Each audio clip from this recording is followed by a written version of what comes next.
Hello and welcome back to Sustainability Matters by Gruyter Brill. I am your host, Ramsey Nasser. Today, we put the spotlight on open access.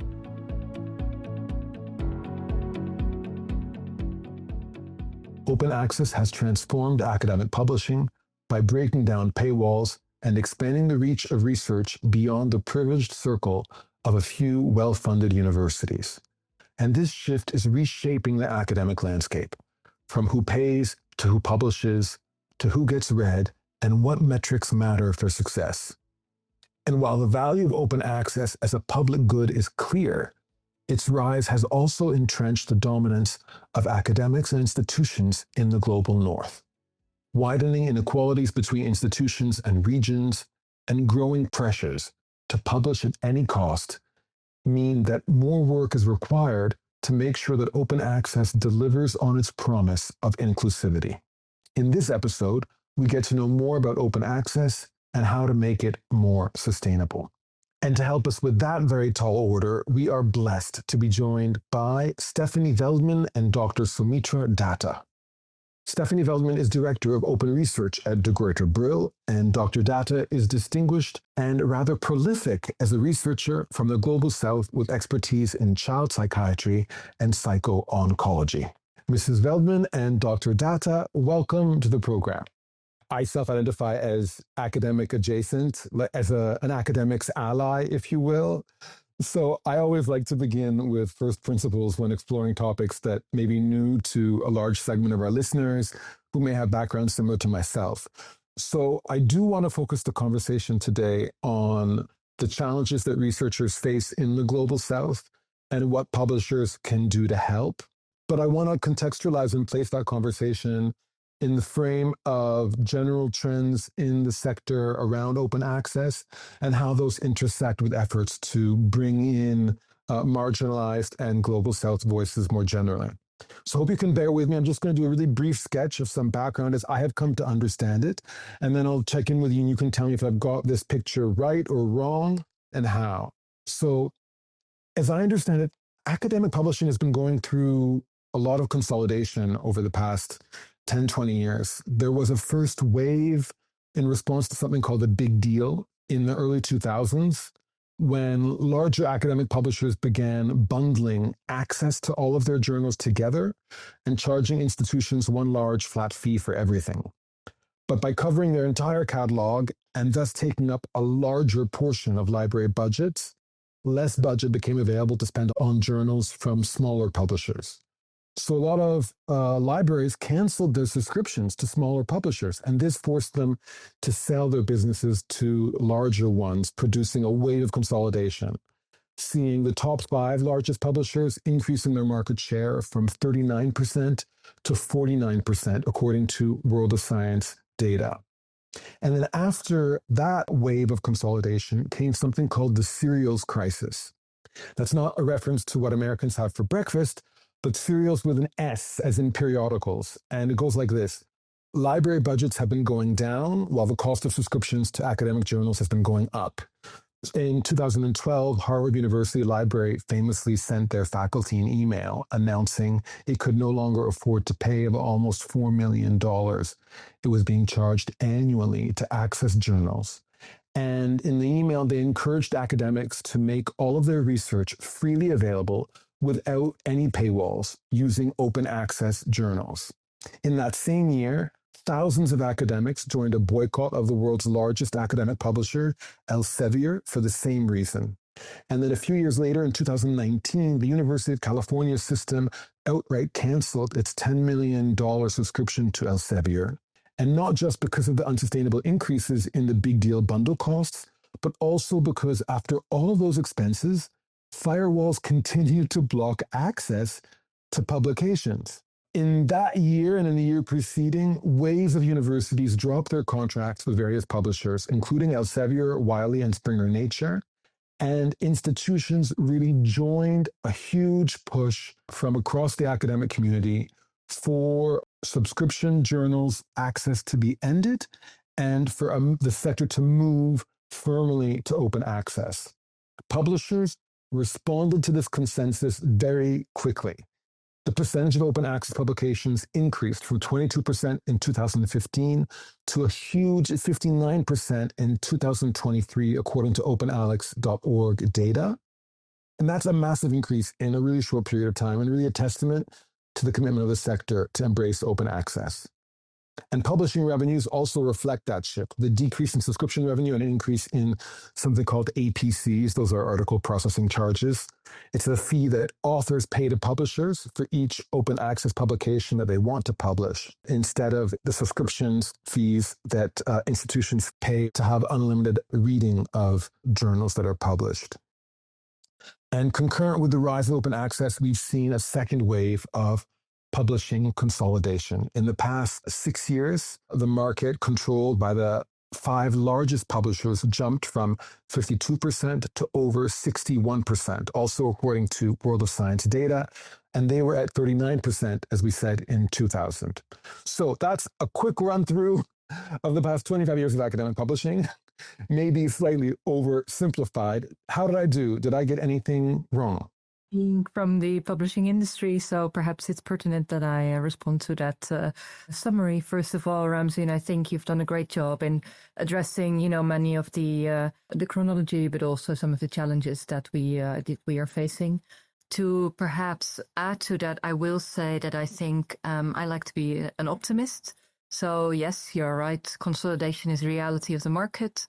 However, at the same time, luckily, there are still quite a few medium-sized publishers around who are trying to work with their communities, like the Gruyter Brill, obviously, who are trying to work with their communities, who have always supported a variety of subject fields, also in various regions of the world. So I think I like to think of that as a slightly a counter movement, let's say, to consolidation. And I hope, from my perspective, that we can continue to deliver that. But that is really to do that. I think that is also why we are here today, is really to further strengthen and develop how we work with communities across the globe on supporting all of them, essentially. And I think there perhaps Dr. Datta can pick up.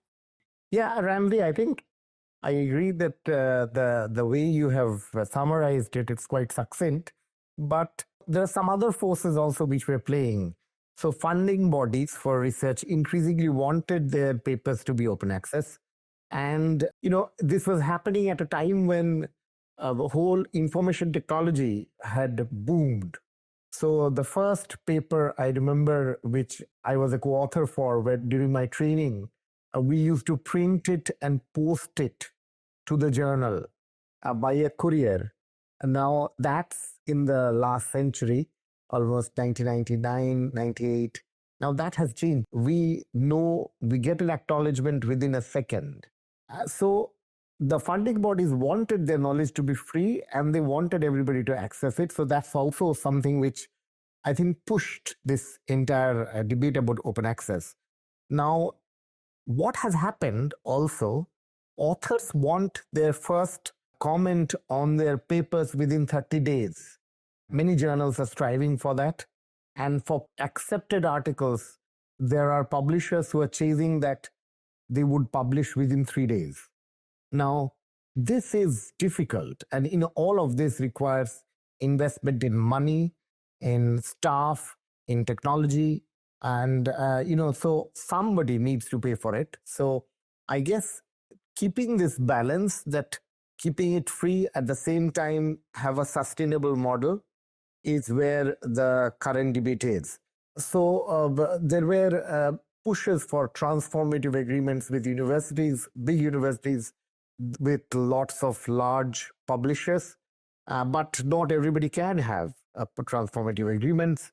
APC, people thought that it introduced some inequity, and part of this job, like peer reviewing, is often done free of cost by the peer reviewers. There are occasional exceptions, but by and large, it's free of cost.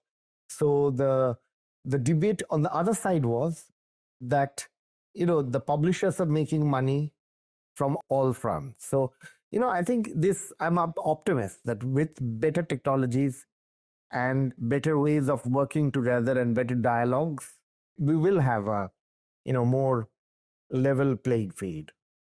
Fantastic. Yeah, I do want to get into those questions about transformative agreements and the rest of it. But first, a bit more on the first principles. Mrs. Veldman, you're head of open research at the Gruyter Brill. And I should say that when I told my partner we were doing a special episode for Open Access Week, they're a medical researcher. And very quickly, they told me, be careful. There's a big difference between open research and open access.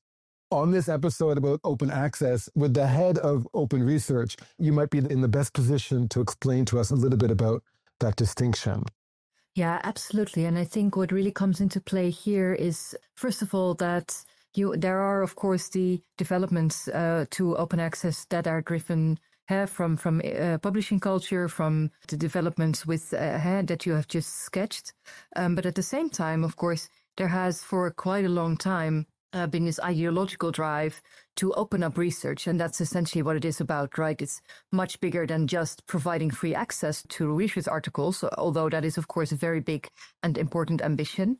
But I think ultimately the goal is not just to open up the access, but to ensure that research can be accelerated, right? To really, through the acceleration of research, to simply drive research forward even quicker, also give it more impact. So that's the bigger goal of open access in itself. But then if you think about it as like a tree, then open research is the tree and open access is one of the branches. And then there are also these other branches that are in the tree, which also contribute to this, ambition of accelerating research. So it's about, for instance, opening up data, opening up research methods to also improve, let's say, the reproducibility of research. Which is another very important ambition, right? To ensure that whatever we are doing, that it can be reproduced, that it can be validated also at a later moment in time to actually improve results and developments. So I think that's essentially the key difference. And of course, for publishers, open access was always one of the key elements because of the access to research articles. But I think increasingly we are also striving to support things like ambitions like opening up data, as also supporting researchers with posting their preprint. For instance, this is another element that you support a researcher who perhaps wants to post their first draft of their article, which especially in some fields, is really one super core to the publishing process and the research process. We are trying to get involved in all of those factors. That makes a lot of sense. And Dr. Datta, you are in psychology and psychiatry, not in publishing. Do you see these publishing trends playing out differently in your discipline or subject area compared to other areas? Have you seen open access rates of adoption been higher in different geographies? You're located in the global south. You're from India, is that correct? That's right, yes. I work as a psychiatrist in a cancer hospital. And, if coming to your question about open access and specialties, if I take that first, the APC charges, article processing charges for different specialties are different. So there is a very interesting paper last month in PLOS One by Toko and colleagues. So they mentioned that oncology, the median charges was $6,400, whereas primary care was like $2,400. So obviously there is a difference. I publish in both mental health journals and in oncology journals. I know that certain areas have more funding in research than others, and obviously produce more number of papers. So cardiology, oncology, these are much more than, say, mental health.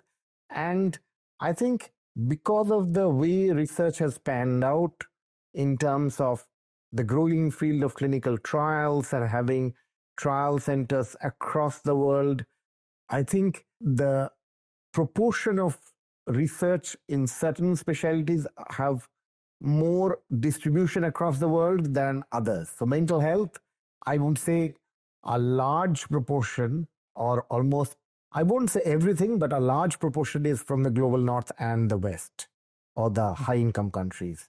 That could be because the way the funding has worked out. So yes, there are differences in specialties in terms of the total number of publications, total number of journals, number of citations. Now, pandemic was a disruptor. Everything changed with the pandemic.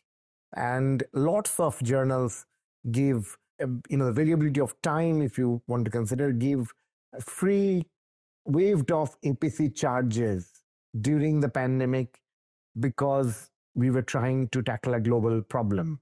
And it also gave us an opportunity to collaborate for, as Stephanie was mentioning, open research includes open science, open collaboration, open education, and open access. Probably we wouldn't have this podcast if COVID-19 hadn't happened. Sitting in London, you are recording a podcast where Stephanie is in Europe and I'm sitting in a completely different geographical area. The technology has improved. And, I'm an optimist. As a psychiatrist, my job is, and I'm so pleased to be with Stephanie. So I think, let's keep hope that with time, things become more equitable and more cost-efficient solutions come up. From your vantage point at the Gruyter Brill, Stephanie, do you see open access uptake varying by geography or by research area? Yeah, absolutely. And I think, as Dr. Datta also referred to, it's reflecting both the level of funding in subject fields, and that is really, there are of course vast differences there. On the one hand, as Dr. Datta just mentioned, there is oncology, there is life sciences perhaps in general, and then on the other we have, for instance, the humanities. The Gruyter Brill has its roots in humanities publishing. There is really little, as we say, third-party funding available. Obviously, there are no researchers usually not commissioned, or there are no external companies that are involved with that type of research. So traditionally, you have seen that the open access uptake has been slower. But at the same time, of course, we also see differences in geography, and I think that's now perhaps becoming more prominent. As you have just referred to, publishers have started to make these transformative agreements, or these deals which bundle open access and subscriptions. And of course, these agreements so far have really been dominant in the global north, and they also lock in, let's say, open access. So on the one hand, I will say that for publishers like the Gruyter Brill, they have not been a bad thing, because it has meant that we have been able to open up more articles in, for instance, the humanities and social sciences than we would have been able to do otherwise. But of course, at the same time, we also see this increasing gap with scholarship from the global south or emerging economies, who don't have perhaps either the opportunity of paying for an APC or the opportunity of being involved in one of these deals. And that is, of course, one of the questions that we are trying to address as well with our strategies, to see how can we ensure the access to open access for authors. That makes a lot of sense. In what other ways are academics or institutions in the global south generally disadvantaged in this landscape? Soumitra, what has been your experience or the experience of your colleagues regarding obstacles to publishing? How do they differ from your vantage point from an academic, say, in the global north? So, it's a good point. And I would say that, first of all, when we talk about global south, there may be differences between countries. So if I take one example from published data, say for Africa, now, if you have USA PPP adjusted 2015 prices in 2021, so Egypt has a research budget of 15 billion, whereas Nigeria has 2.5. So that could be very different even between countries in the same continent. And often global south journals are considered to be local and regional, whereas the North or the North American journals or European journals would be considered international journals. So I think this is a question of perception. And of course, many of those journals have been publishing for 200 years. So you cannot take away the credibility and the amount of science that has gone through them. Some of them, if we talk about NEJM, Lancet, the big published journals, that's one side of the story. Then you asked about what are the barriers which people face. So it is often, if we keep aside the money situation, because the open access fees are probably set up keeping the global north in mind. Now, in that situation, it could be the entire salary of a researcher in Africa, one paper's fee for a couple of months' salary or maybe more. And so the option of self-funding is almost not there. And to be fair, I think even as someone who has worked in UK for several years, I think open access fees are usually paid by universities or they have a transformative agreements. It's not personally paid. That's not what the model started about. Money is one. The other problems could be that you cannot deny the fact that the way knowledge is generated, it is often about you have to conform to what has already been established in the field and the pedagogy of how it is represented in a journal. The journals have specific focus, their styles are different, and they're entitled to do so. So if I give you an example for a simple, example. So India probably has one of the highest number of people who speaks English. There is a dictionary of Australian English, there is a dictionary for Brazilian English, but there is no dictionary for Indian English.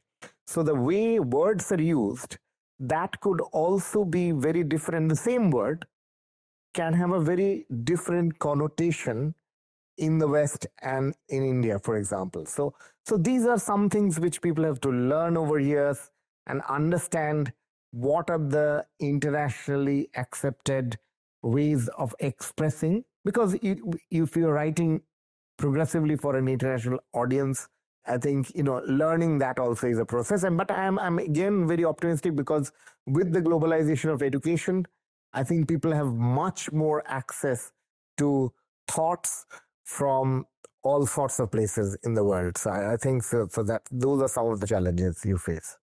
That makes a lot of sense. But thinking about that, you described these limitations in an open access model for residents in the global south to publishing, and the move that we've made from subscription models, which were pay to read, to open access, which are pay to publish. I mean, speaking in very broad terms. Are we facing moving from a system that limited readership to the wealthy global north to a new system that limits authorship to the wealthy global north? And all of that on top of existing systemic disadvantages. Is that a fair characterization, Stephanie? Well, it is and it isn't, I would say. I think what Dr. Datta just, very eloquently described is that, of course, the APC or, whatever article-based fee that you impose, be it through APCs, be it through transformative agreements, which are then not available to indeed residents in the global south. These are, I would say, an additional barrier almost to perhaps the barriers that are indeed already there. And I think it's both about, for publishers, the challenge to explore how we can diminish those because we have direct influence on that. How can we diminish these barriers to authorship? But at the same time also, of course, supporting researchers in indeed adhering to the pedagogy of a certain subject field or a certain journal or a certain journal culture. And I think that goes beyond simply the payment, right? And I think that is a really, really intriguing question where, there are a couple of things that come to mind, both sort of fostering communities, establishing perhaps better joint understanding of where everybody is coming from, but also like simple solutions like AI, for instance, and AI translation tools, which might also sort of help in opening up research more and overcoming these sort of more practical cultural or linguistic barriers that are there, right? So I think again, I would like to remain an optimist and say that I also see that we will be able to move to that. And then, of course, one of the things, but I know we will get to that more, is one of the models that, of course, we from the Gruyter Brill see is as very promising there is subscribe to open. But we'll touch on this in a moment, I suppose. Yeah, but before we get to subscribe to open, I'm curious about this question of paper mills, which is deeply related to the question of research quality. Commensurate with the rise of open access, academics are publishing much much more, with a dramatic increase in the volume of research literature and increasing specialization of that research. A recent study of data from Scopus and World of Science over the past 10 years found the total number of articles published very closely follows an exponential growth curve, increasing at a rate of 5.6% per year.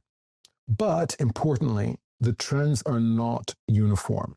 There are reasonable rates of growth at traditional publishers, and those growth rates are mainly driven by the expansion in the number of journals in those publishers' catalogs. Whereas the insanely high growth of three publishers in particular, MDPI, Frontiers, and Hindawi, is the result of an explosive increase in the number of articles per journal and an increasing use of special issues. With those three publishers, APC fees are always paid by the authors, and peer review times have been significantly shortened to help achieve those very high volumes of publication.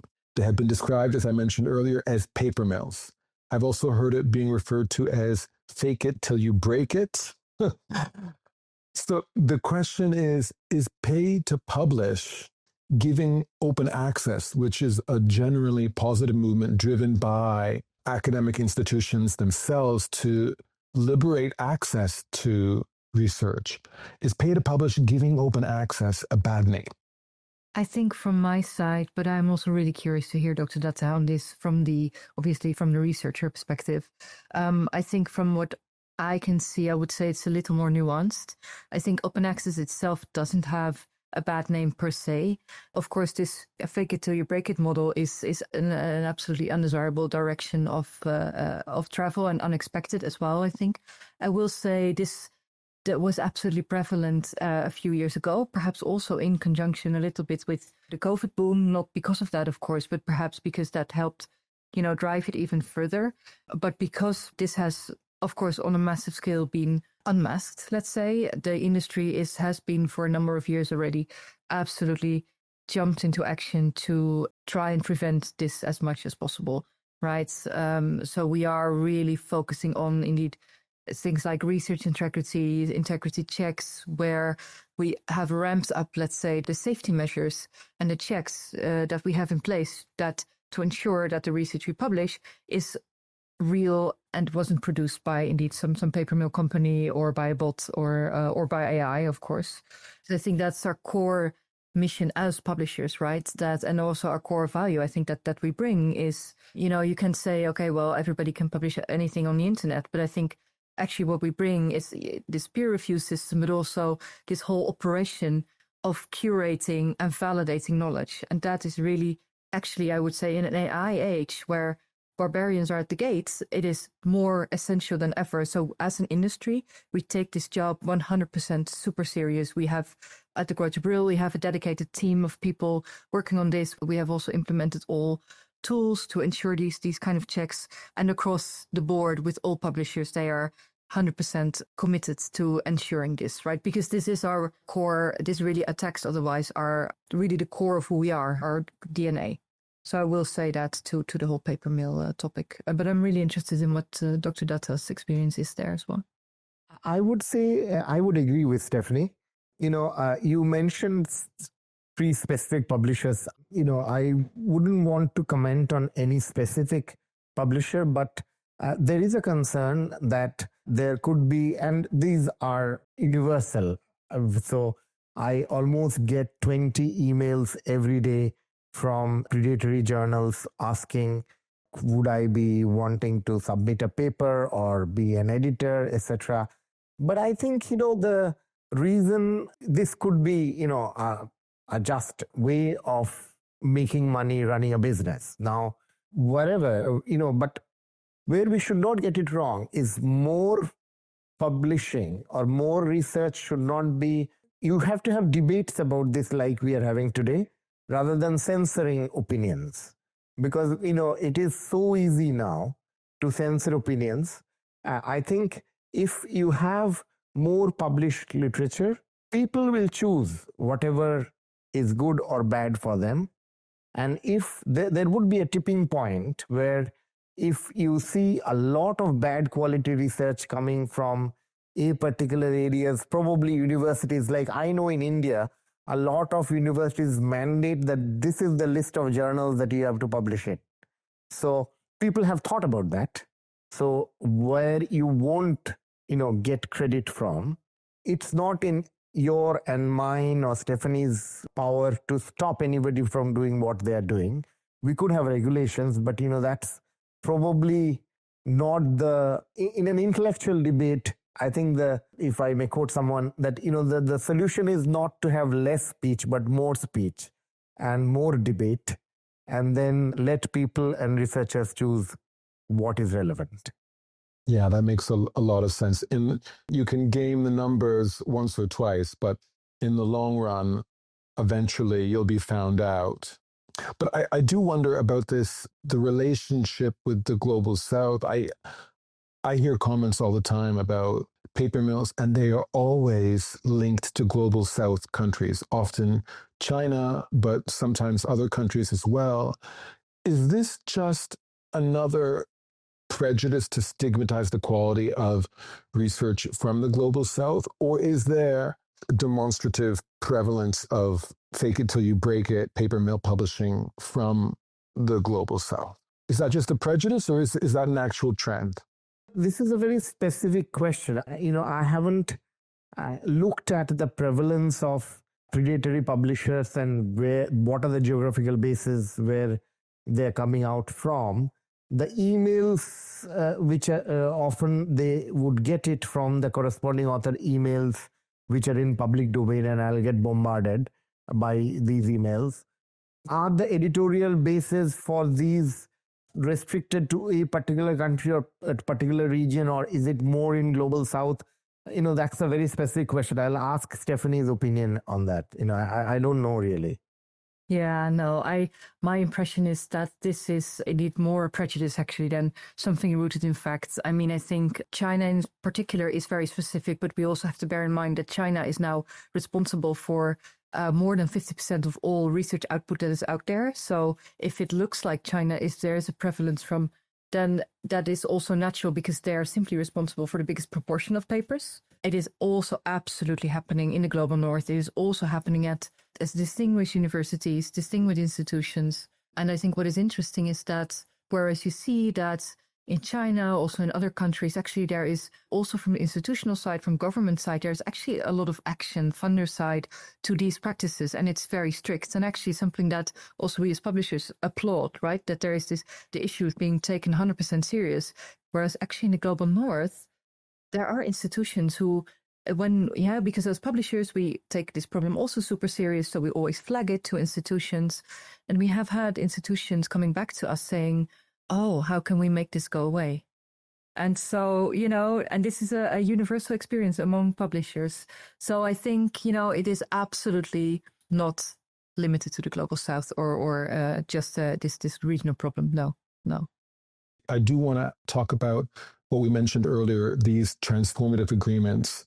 I've been oversimplifying a little bit so far, speaking of a binary between subscription access and open access as two different models, but there's actually a lot of gray areas in between and a lot of transition space. And publishers have been doing a lot of good work to help the scholarly ecosystem migrate from closed access to open access. I guess the first question I would ask on this topic is, what is hybrid open access? It's interesting that you mentioned that because it's a bit of a disappearing term, I would almost say. Originally, hybrid came into being as describing a journal, which was a traditional subscription journal. So universities paid for the subscription. But in addition to that, as an author, you could pay to have your article published in open access. And from that simple, let's say, setup, of course, there grew concerns about, hang on, our universities are paying for this, but then publishers are also making money off these APCs. This gets a little strange. And together with, as Dr. Datta also mentioned before, a lot of developments from funder perspective. So a lot of funders who really started to push open access and demand open access for their research, for the research that they funded.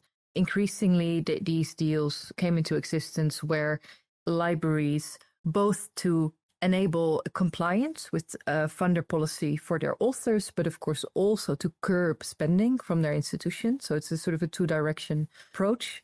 They started to make these deals with publishers, usually based on the deal that they would already have, which combined both subscriptions and open access publishing.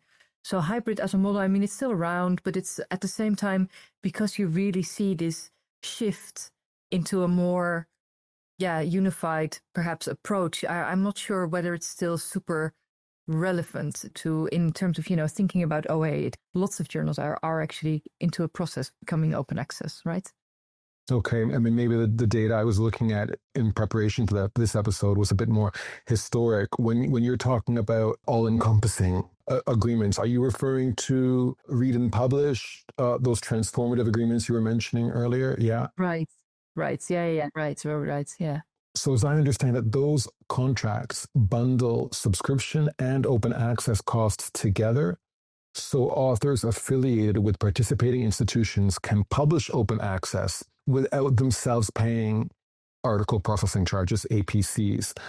Where are those agreements coming from? Are they being pushed by institutions, by publishers? What's their objective? How are they performing? I want to know everything about transformative agreements. I'll try to keep it succinct. Well, as I said, they are also absolutely being driven by institutions. As I said, on the one hand, to simply to also retain their role as gatekeeper, right, when it comes to spending of library budgets, and also to ensure compliance of their faculty with funder policies, to ensure that faculty can still continue to publish in the journals that they want to publish, and at the same time comply with funder policies through facilitating open access. So that is really the heart of these agreements. It's an interesting model. I mean, like I said, for the Gruyter Brill, we have implemented it. And for us, I would say it works well in these fields where, as I said before, humanities, social sciences funding is fairly limited. And essentially, it's the only model that there was so far. And of course, we get to that in a moment, but that there was until Subscribe to Open, which allowed us to tap into existing subscription budgets and transform our articles to open access. Because if your authors don't have access to APCs, then this model, this transformative agreement or read and publish deal, is the only way to enable open access for your authors and use existing library budgets. And I think that is really at the heart of definitely our thinking, is how can we.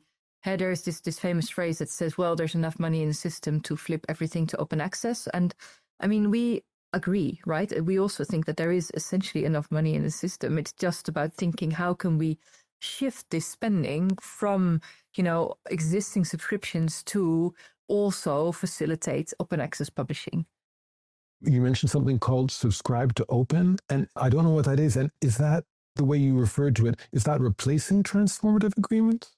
I think for us, I mean, it's not, there are many models out there, right? And depending on the publisher, their size, the subject fields that they cater to, they will use a variety of models. The APC model is still quite prevalent. Transformative agreements are becoming increasingly prevalent because it's also a bit of a snowball effect, right? As more and more of these agreements are being made, more and more publishers want to buy into them and institutions as well.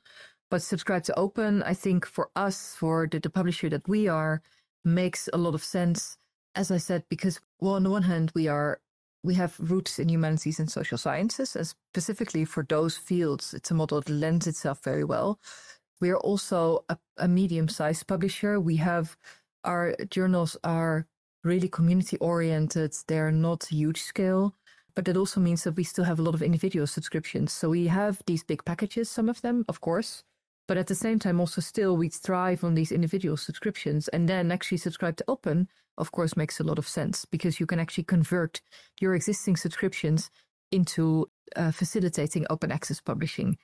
And of course, the last, perhaps one of the key attractions for us of that model is that authors don't have to pay. And also, it doesn't matter where the author comes from. So it's really let's say, all-inclusive, equitable model, which allows for free reading and free publishing for everybody. Yeah, wow, that sounds great. Some of the favorite independent podcasts I listen to, they have huge listenership, but they're actually made viable financially by a very small percentage of their listeners. And they're quite open about it when they do their annual crowdfunding campaign, that those who are able to pay for the product are happy to make it freely available to everyone else because they're proud to support the publication of that product. And when I was growing up, I used to watch TV Ontario. And every year they would have an annual funding drive. This is a viewer-funded public television. And so, the people who could pay would pay. And then for the whole rest of the year, everyone who couldn't pay would also be able to freely watch the channel. Are those fair analogies to subscribe to Open? Is that about right? Yeah, absolutely. I think that's really hitting the nail on the head. And although I will say perhaps to that is that it's in a way that the model works like this, that yes, it is about how the group that supports it continues to support it and then makes it available essentially to everybody. But at the same time, we also it is based on the idea that we can only do it if the institutions who are subscribing all continue to subscribe. So everybody who is contributing needs to continue to contribute for the journal to remain open. So a journal is now open access in the year 2025. And as we are going through our renewals, we tell every university that is subscribing, we say, look, hey, great that you're doing this.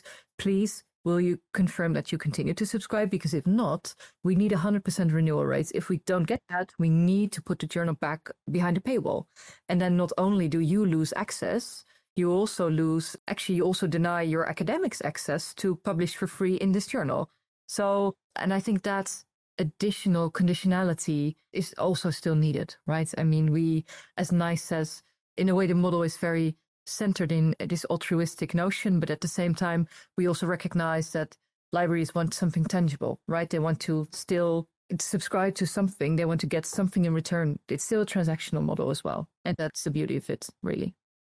I'm an economist by training. That reminds me of the prisoner's dilemma in game theory. The moment that one person tries to free ride from the pact, the whole thing breaks down and everyone is worse off. Quickly, before we wrap up, Soumitra, what has your experience been with Subscribe to Open? How is that viewed in the Global South from an academic perspective? Are you seeing journals shift to this model that you're publishing with or your peers are accessing? Let me congratulate, some of the journals who have done this.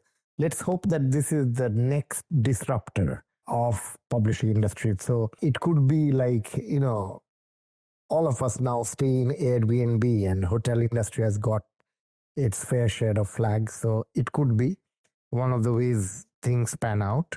I do think that the risks of it's very transactional. So sometimes there might be institutions who demand that we are paying, but our papers are not being accepted.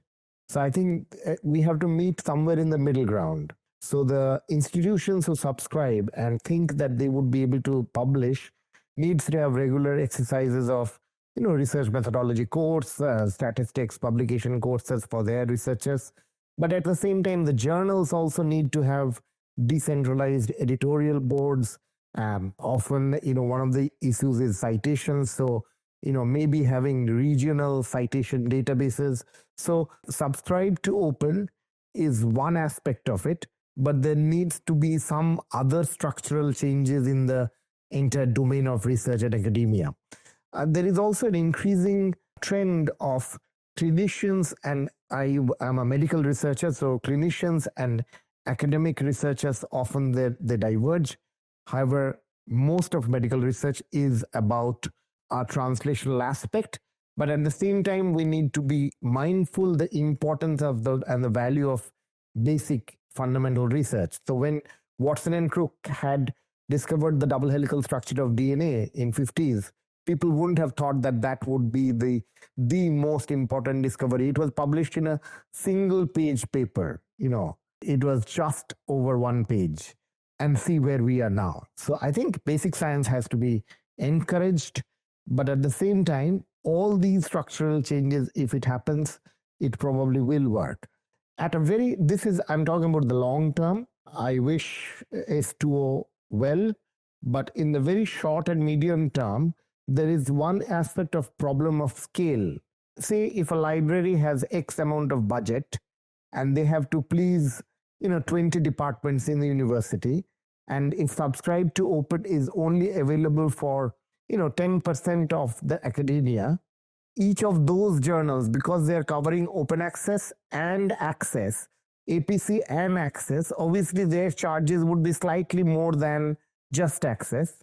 Would they prioritize that for the entire university or not? So I think we have to look at the scale of things, and if that can be, there could be more awareness about this to librarians, to people who subscribe. There is a move towards one nation, one subscription in India. So I think lots of awareness from publishers need to happen to people who subscribe journals in the global south. Fantastic. Stephanie, any final thoughts on opening up access to diverse communities around the world in academic publishing? Yeah, I completely agree with Dr. Datta. I think we all recognize that opening up access both to the existing literature, but also to authorship, is a task that is in front of publishers, which is very current. And at the same time, it is also about addressing these more systemic inequalities that are there, or systemic challenges that are there, to foster a greater understanding, let's say, right, between research communities, and to really ensure a joint way forward and greater inclusion. So we are, from our side, we are trying to address that best we can, both to improve our models, but also with tools, and to really work with our editorial boards and with our communities to ensure collaboration. Thank you both so much for this stimulating conversation. We have covered a lot of ground in a really short period of time, and this has been really lovely. Thank you so much. Thank you.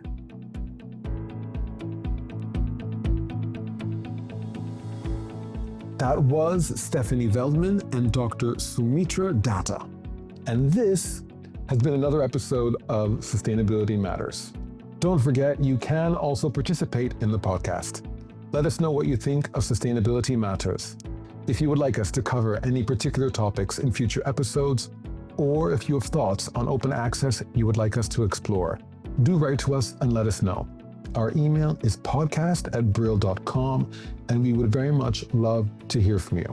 And if enough of you write to us about open access or any other topic related to sustainability in scholarly publishing and beyond, we will explore it in another episode. For now, I will say thank you as always for being with us. I am your host, Ramzi Nasser, and I will see you again next month. You are listening to Sustainability Matters by Gruyter Brill.